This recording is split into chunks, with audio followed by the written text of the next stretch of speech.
Bienvenue dans la Chine de Patriotes Sénégal Info TV. Abonnez-vous. Sénégal Info TV, la Chine de Patriotes. Premier ministre Ousmane Sonko lancement campagne élection législative 2024.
mbokk yi asalaamaaleykum ñu ngi leen di nuyu di leen ziar di am mbégte ci jokko bi wala jokkowaat ak yéen naam gëj nañu déggante ci cadre bi nga xam ne mooy cadre politique waaye namm naa leen loolu ñuy dëgmal nag loo xam ne dinañu delloowaat ca fi mbir mi nekkoon mooy suñu activité politique tey damay waxtaane kii en tant que Ousmane Sonko président du parti Pastef les Patriotes waaye dinaa njëkkee kàddu yi ci massawu suñu mbokk yi nga xam ne tey ñu ngi ci ay jafe-jafe boo xam ne débordement lii nga xam ne mooy fleuve Sénégal moo ko andi laata may sori rek di leeral ni ñu bëri jàpp nañ ni barrage bi moo andi inondation yi waaye déedéet bu fa barrage bi newul woon amaana mbir mi dina gën a doy waar amaana sax bakkan dina ci rot barrage bi mooy atténuer effet bi barrage bi liy rôle am mooy day téye ndox mi bu ko téye nag bu mënatu ko téye ndax ndox mi bëri na am na doole pour barrage bi bañ a moom ci boppam daanu moo tax ñuy ubbi di bàyyi tuuti ndox waaye su fa nekkuloon gëm naa ni dëkk yu bëri tey dootuñu nekk ci carte bi. loolu weesoo may féliciter son excellence monsieur le président de la république ci taxawaayam bi mbir mi commencé ba léegi ndax digal na gouvernement bi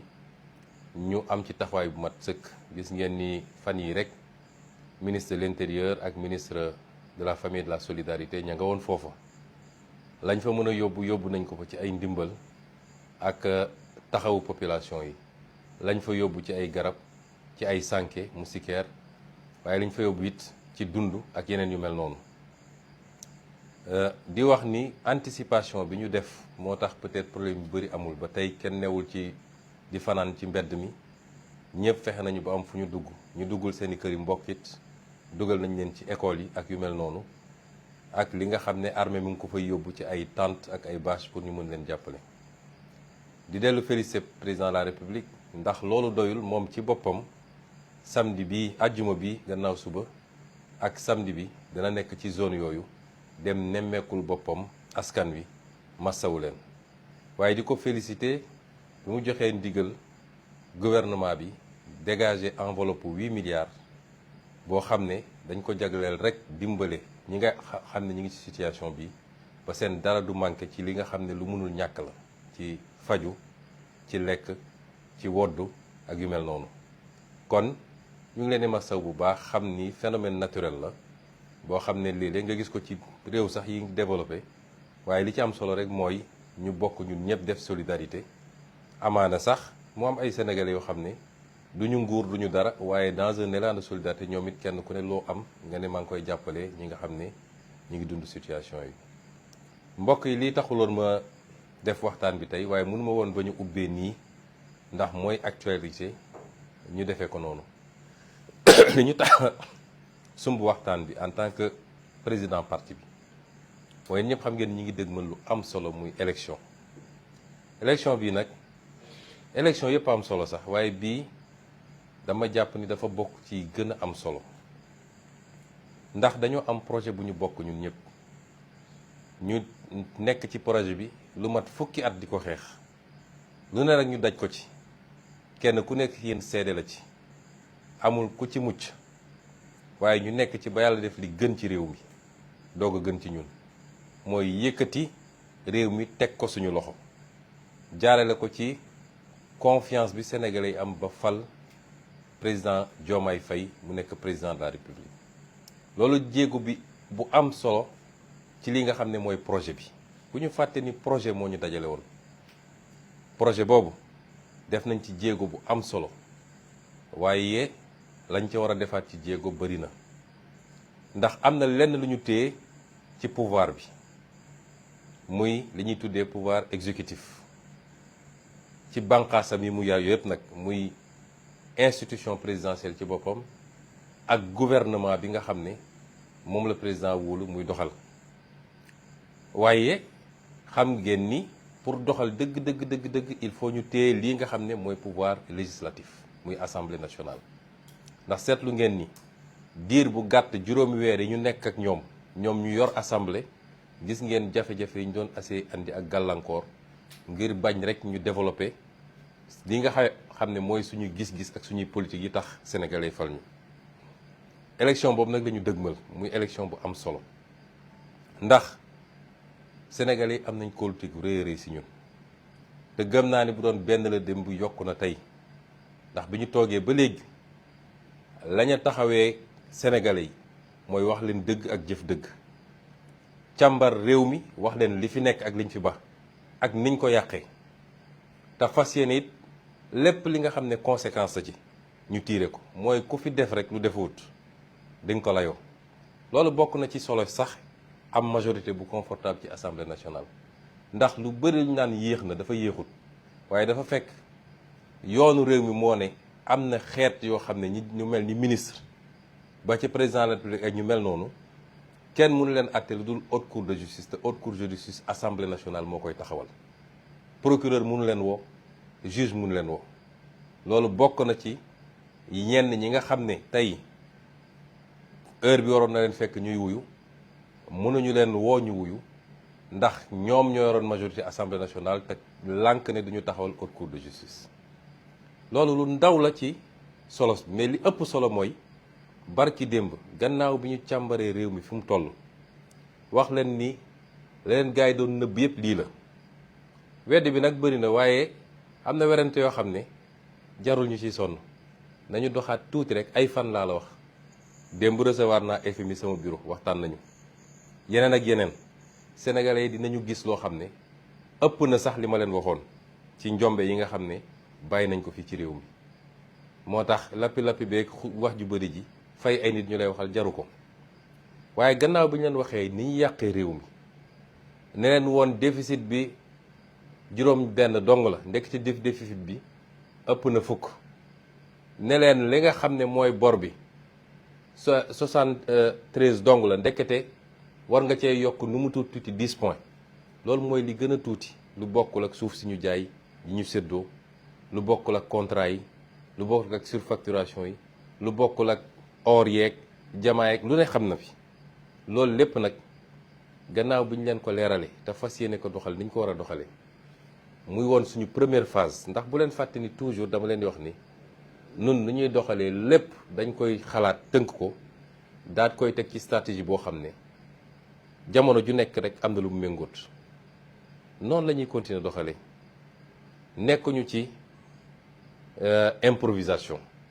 ñaareelu fànn bi mooy woon ñu wax leen nag lii nga xam ne mooy programme président Bassirou Diomaye Faye ñu fale ko muy téere boobu ngeen di gis léeg-léeg nataalam ak sama nataal nekk ci, muy profession de foi buñ ko fale. gannaaw bi ñu toogee ba léegi nag yor lenge yi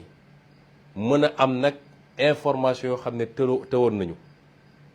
xam li xew ministère des finances, xam li xew ministère de l'économie, xam li xew ministère de l'agriculture ak feneen, ñu dajale loolu yépp tëggaat ko ci xalaatin gi nga xam ne moo nekk ci programme président Diomaye. loolu mooy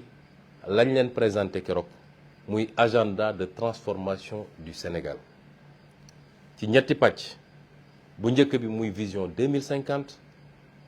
ñaareel bi di master plan 2034, ñetteel bi di plan quinquennal bi. moom lañ leen présenté barki démb ci nu ñu musul a présenté nag référentiel ci Sénégal. gis nañ fi stratégie de croissance accélérée, gis nañ fi SNDE, gis nañ fi Sénégal émergent, plan Sénégal émergent. waaye Sénégal musul gis ñu liggéeyee ko nii, def ko ci lu yaatu ba pare ñëw présenté ko Sénégalais yi ci nii, te fas yéene continuer phase communication bi pour Sénégalais yi gën a xam li ñuy liggéey. loolu ne woon phase 2 bi. waaye loolu ñu leen woon te àdduna bi yëpp ba ci soo seetaanee télé étrangère yi sax ñëpp dëppoo ni def nañu liggéey bu mucc ayib, présenté nañ leen programme bu ambitieux waaye programme bu réalisable. bu dee Sénégal yëpp takk nañ seen dëgg nag ñu jublu ci liggéey, te man gëm naa ni looloo am. bu ñu dajalee loolu yëpp nag mu des nag pour ñu mën a dem ci loola dafa am lu mu laaj lu am solo, mooy ñu am moyen législatif bu ñu ko defee, mooy téye assemblée nationale bi ba loi bu ñu bëgg a wote mun koo wote, waaye téye assemblée nationale ba contrôle action gouvernementale ñu mun koo def, téye assemblée nationale ba reddition des comptes mooy leeral càmbar bi ak nit ñi ñëw layoo ñu mun koo def. yooyu yëpp pour mu daje faaw rek li ñuy dëgmal muy élection 17 novembre yi sénégalais jox ñu majorité écrasante. awma ci sikki sàkk nag, may dellu di féliciter les militants et les militantes de PASTEF. ndax tànn yombut, mënoon nañu tànn parti bi tas, mënoon nañu tànn nit ñi gedd, waaye kenn yëngatuwul, kenn génnul ci parti bi, kenn demul ci rajo yi di yuuxu. gis nañu feneen ak feneen nit ñaa ngi reyante, nit ñaa ngi gedd, nit ñaa ngi dem. loolu li muy wane mooy jàpp naa ni patriotisme bi ñu woote woon te essayé ci yar militants yi mu ngi commencé ñor bu baax a baax a baax. ñu xam ni réew mi ñu tax a jóg. kenn ku ne nag bu ñu demee ba jàpp ni lii méngoo na ak yow te war nga koo mën a def, dañ la ko dénk ci lu àndul ak parparloo. waaye ku ñu dénkul it, ku ñu investirut it, du tee li tax ñu jóg mooy fexe ba Sénégal baax. te su baaxee ku ñu fal ak ku ñu falul, ku ñu nomee ku ñu nomewul, kenn ku ne di nga ci gis sa bopp. loolu dafa mel ni militants yi léegi xam nañ ko, ñu leen ciy félicité, leen wax ni yoon bi foofa. waaye yemul foofu, la ñuy dëgmal dafa laaj ay moyens,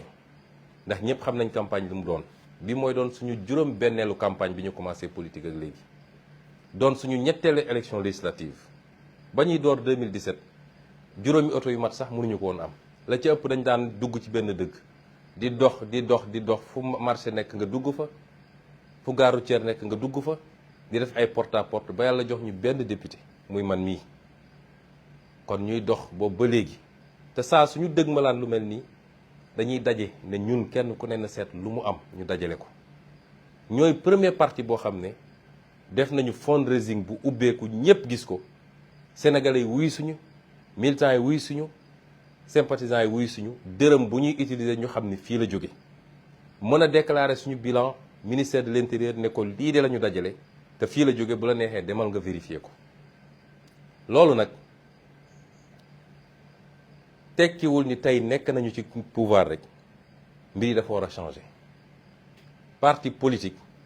waa parti politique bi ñooy organiser di financer ko ba baa aussi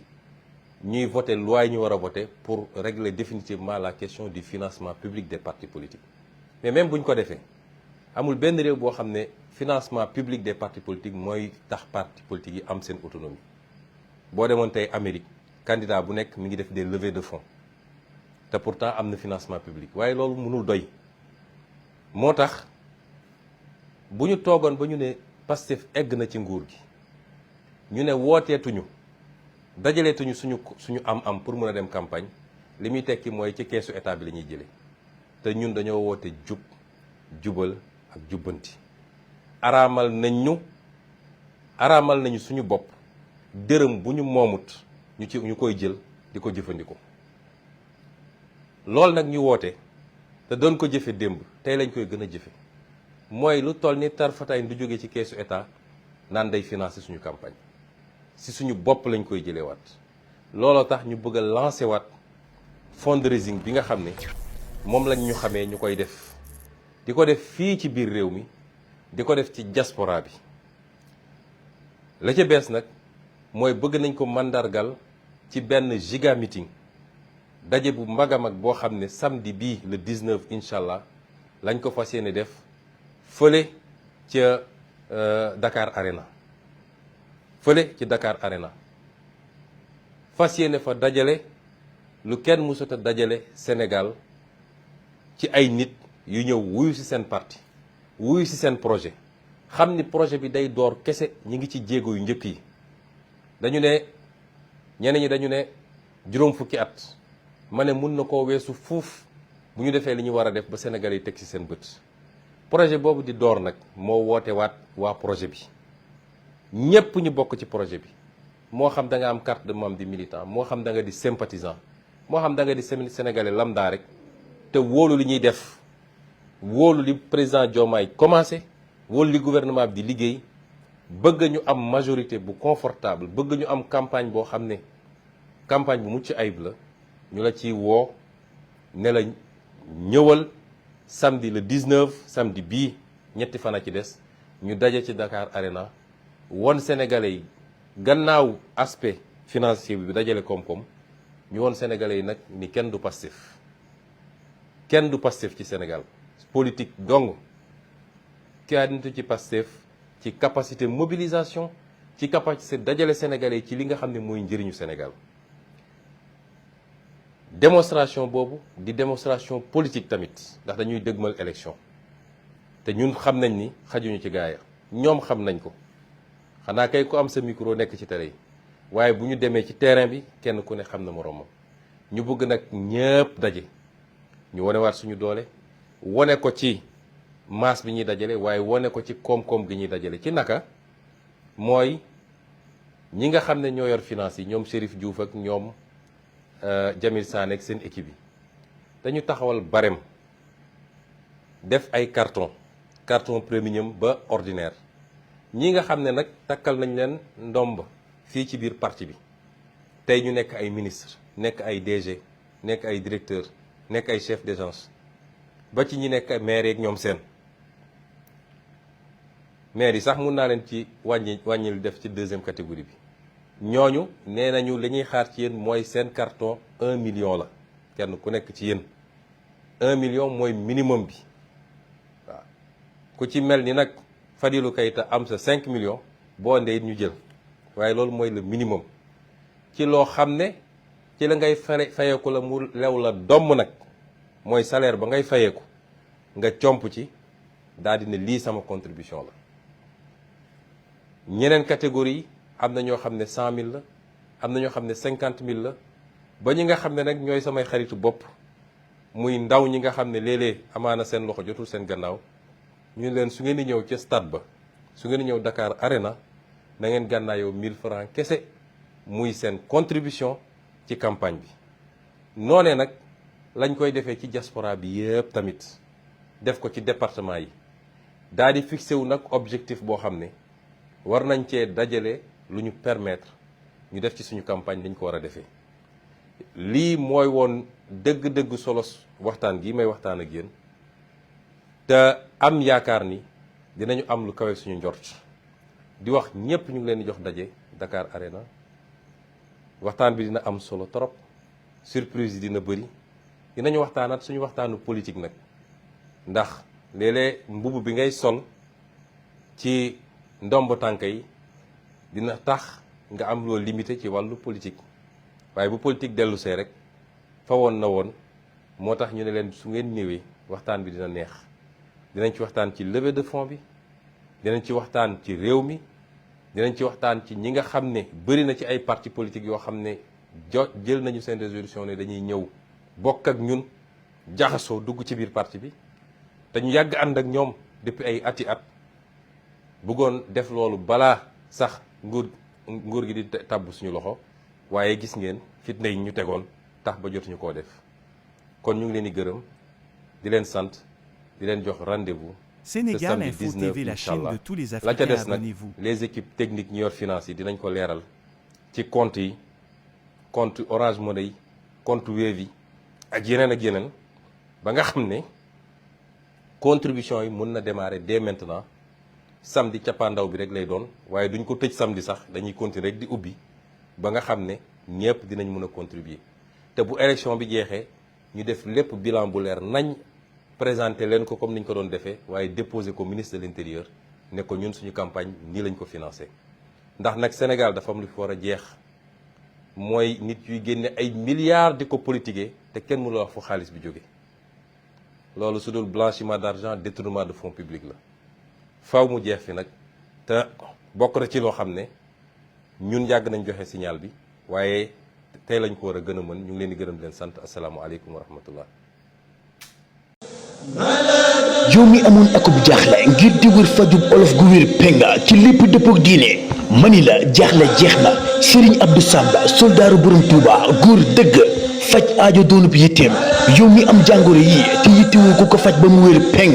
faiblesse sexuelle maanaam bànneexu sëy mbaa nga amee hémorroïde bi nëbb mbaa bi feeñ yow mi wut muslaay kaaraange ba ci bayre Serigne Abdou Samb soldaaru borom Touba tënkal ko ci ab jaaro dëgg góor dëgg yow mi lijjanti ab papier te lépp dëppoog mu baax soxla si ab ñaan te mu gaaw lool ngir nga mën cee jot Serigne Abdou Samb soldaaru borom Touba ngi nii borom solution muslaaya bayre ba ci kaaraange doon mën-mënam yow mi bëgg a dégganteeg Serigne Abdou Samb borom solution soldaaru borom Touba woo ko ci 76 296 09 92 mbaa nga woo ko ci 70 575 99 47 Serigne Abdou Samb soldaaru borom Touba dëgg góor dëgg borom solution.